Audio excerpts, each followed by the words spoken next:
Hi, good afternoon, everybody. I'm Detective Keith Campbell with the Acton Police Department. I'm here with Detective Michael Areclio and Detective Luke Penny.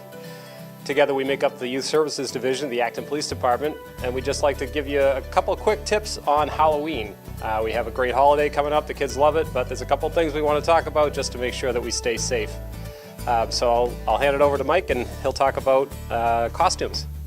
We ask residents that hopefully they don't drive their cars that evening because there'll be a lot of children walking through the streets. So we hope that you adhere to some of those strict rules that we're trying to enforce while out and about. For costumes, what we're going to ask children is if you want to wear a mask across your face, that when you do go from house to house, that you lift that mask up, and when you get to the home, that you can put it back down and do your trick-or-treating, so that we don't prevent tripping or falling as we're walking down the streets. Same as if you had your costumes that were too long.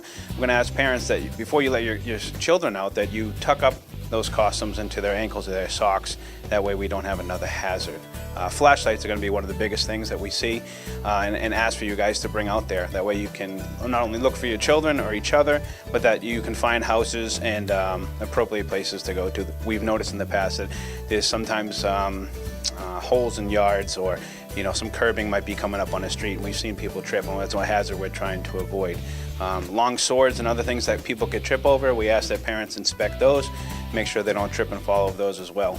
Naturally, when you get the candy, we'll tell all students and we tell all children, and we especially have the parents inspect all candy that you are about to eat, and never just go ahead and eat one without asking mom and dad first. That's definitely part of the safety measures. As far as housing and properties and stuff like that, we're going to turn over to Detective Luke Penny. He's going to go over kind of some of the safety things that we look in the home. So as parents, we just want to be mindful of the safety of your property. You're having children enter your property. We want to make sure it's safe first, safe lawn, free of debris. And then when you put up these decorations, you're going to have trip hazards on the lawn, such as cords going to these large decorations that you have. You want to be mindful that the walkway to the front door is lighted, so that for the safety of the children walking up. Also, if you have pumpkins or anything lit, it becomes a fire hazard with the children wearing their costumes. Some of these costumes could become flammable. And you just want to, if you're going to have them on your property, you want to keep them a safe distance away from the children. And have the house well lit. If you don't want children coming to your house, you can dim the lights. But if they're coming to your property, we want to make sure that the house is well lit. Hey, just a couple tips for the kiddos out there who are going to be trick-or-treating.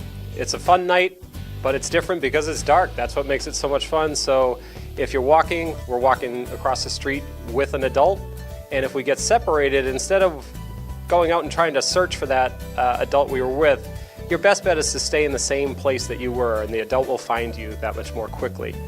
And also, you only want to trick-or-treat at the houses in your neighborhood that you know or that have lights on, as Detective Penny said, that are actively participating in Halloween.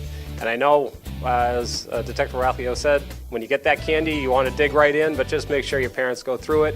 They'll check it for any possible food allergies or any mispackaged items. So just make sure you do that. And at the end of the night, I guarantee you're probably going to have a great time, and we'll be seeing you out there. There'll be plenty of police out there to help keep you safe as well. Thank you.